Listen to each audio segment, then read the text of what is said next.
आजची रेसिपी मूग डाळ. तुम्ही मुगाची डाळ घेतली त्याचमध्ये आपण पाणी टाकू 4 तास भिजत घालायचे. त्याच्यामध्ये आता मीठ टाकू आपण 1 चमचा.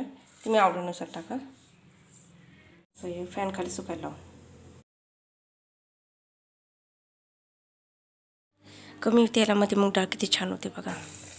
किती छान उकळली होती. मला आता काढून दाखवते. बघा किती छान अशी झाली. बघा चाळणीचं मी आता तुम्हाला हे काढून दाखवेल.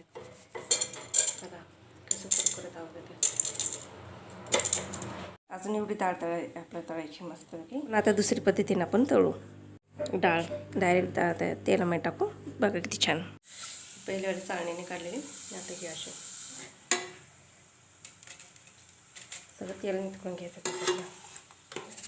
किती कडक झालेली. मी आता त्याच्यामध्ये टाकून दाखवते तुम्हाला. लाईक करा. भेटूया नवीन व्हिडिओमध्ये.